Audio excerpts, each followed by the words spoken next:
नमस्कार सगळ्यांना. आपण कसे आहात सगळे? माझं नाव तर तुम्हाला माहितीच आहे, प्रियदर्शन बाबू. आणि तुमच्या आपल्या फेवरेट यूट्यूब चॅनल बंबईया मसालामध्ये तुमचं परत परत खूप स्वागत आहे. तर मी सुरुवात करतो अगोदर कालच्या प्रश्नांची उत्तरं देऊन, आणि मग आपण आजच्या प्रश्नांकडे मग जाऊया. तर हे आहे कालचा पहिला प्रश्न. तुम्हाला हा शब्द ओळखायचा आहे. कल्याण आणि औद्योगिक विकास कोऑपरेटिव्ह सोसायटी.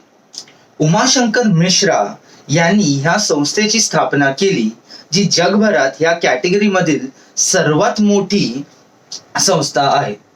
2013 मध्ये वर्ल्ड रेकॉर्ड्स इंडिया आणि वर्ल्ड अमेझिंग रेकॉर्ड्स यांनी वर्ल्ड रेकॉर्ड सर्टिफिकेट देऊन हा संस्था गौरविले.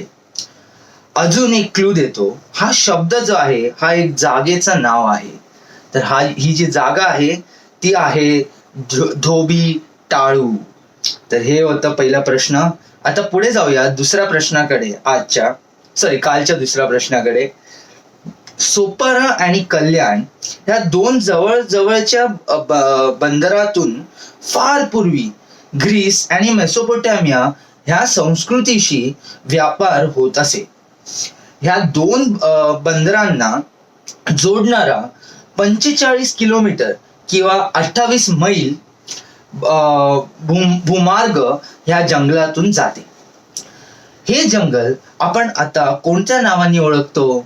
तर आपलं मुंबई, मी तुम्हाला अगोदरच सांगितलं, आपले सगळे प्रश्न जे आहेत ते मुंबई किंवा महाराष्ट्राबद्दलच आहेत. आणि जे काय बोलतात त्याला, की ही आपण मुंबईमध्ये जेव्हा जंगलाबद्दल बोलतो तर लगेच आपल्या डोक्यात एकच उत्तर येतं, आणि तेच ह्या प्रश्नाचं बरोबर उत्तर आहे. तर हे आहे आपला संजय गांधी नॅशनल पार्क. तर हे होतं दुसरा प्रश्न कालचा. आता तिसऱ्या प्रश्नाकडे जाऊया. बॉम्बे सिटी गझेट प्रमाणे ह्या जागेचे अर्थ 4 वहिन्या किंवा 4 खाडी असा होतो. ह्या शब्दाचा संदर्भ ठाणे जिल्ह्यातील माहीम तालुक्याच्या सतपती ह्या गावाशी आहे. सतपती गावाला जाण्यासाठी 7 जलप्रवाह मिळून होणाऱ्या खाडीमधून प्रवास करावा लागेल. मी कोणत्या प्रसिद्ध जागेबद्दल बोलत आहे? तर ही जी जागा आहे ह्याला आपण चौपाटी म्हणून म्हणतो, आणि चौपाटी म्हणजे चार खाडी म्हणून चौपाटी असं त्याचं नाव पडलंय. आणि आता येऊया कालच्या सेकंड लास्ट प्रश्नाकडे. तर हे आहे, लक्ष्मण विठ्ठू आणि देऊभाई पाटील यांनी 19 नोव्हेंबर 1801 मध्ये ही वास्तू बांधली. जरी ही वास्तू सध्या 10 ते 15 करोड रुपये कमवत असतील, तरी पाटील यांची आताची जी पिढी आहे ह्या वास्तूच्या जवळ गरिबीत राहत आहे. तर ही जागा तुम्हाला ओळखायची आहे. तर ही जी जागा आहे ते आहे आपलं सिद्धिविनायक मंदिर. आणि इकडेच आपण कालच्या शेवटच्या प्रश्नाकडे आलोय, तर नीट ऐका. 4 डिसेंबर 1924 ला viceroy the earl of reading यांनी ह्या जागेचे उद्घाटन केले. भारताच्या स्वातंत्र्यानंतर शेवटचा ब्रिटिश दलाने इथून प्रस्थान केले. 28 फेब्रुवारी 1948 ला ब्रिटिश राज्याचे अंत म्हणून पहिल्या सॉमरसेट लाईट इन्फंट्री ने इथून परेड केली होती.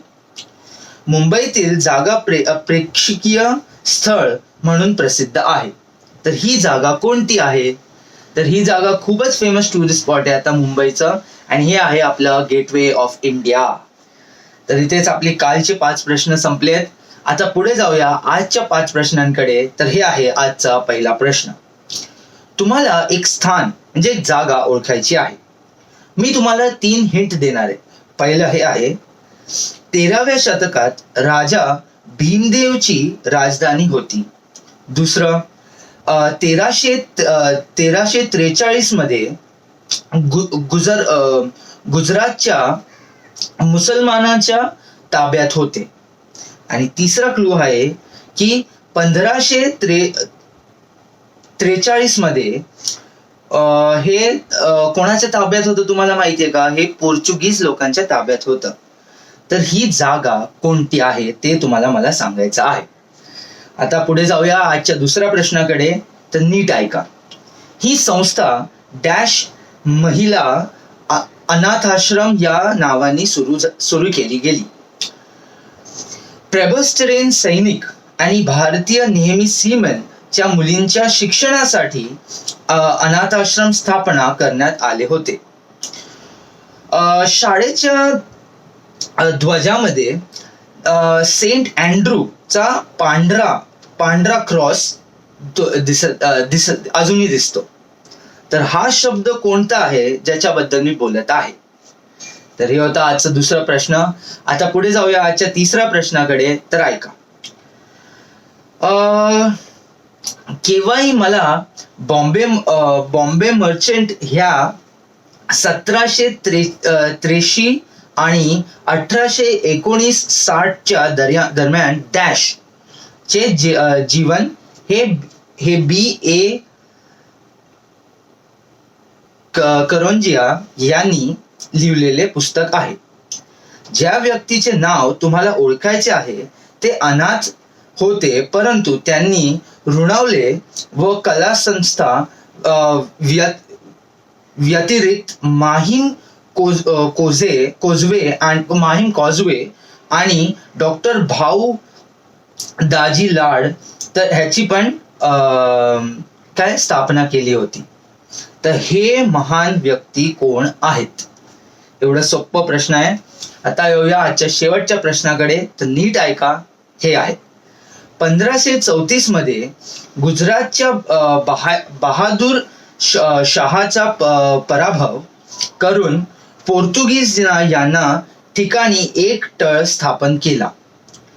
याला कॅस्टेला डे ॲग्वाडा म्हणून देखील ओळखले जाते. ह्या जागेवर दिल चाहता हे आणि बुद्ध मिळ गया या हिंदी चित्रपट शूटिंग आहे.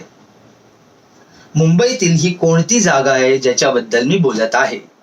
तर इथेच आपले आजचे प्रश्न पण संपतात. आणि कालच्या प्रश्नांची उत्तरं तुम्हाला आवडली असेल, तुम्हाला काहीतरी नवीन शिकायला मिळालं असेल असं मी असे माझे होप्स आहेत. तर उद्या तर मी नक्कीच परत येणार. तर तुम्हाला जे आजची उत्तरं आहेत ते तुम्ही कॉमेंट्स मध्ये खालती लिहू शकता. आणि माझ्या व्हिडिओची वाट बघा नक्कीच. मी नक्की येणार उद्या.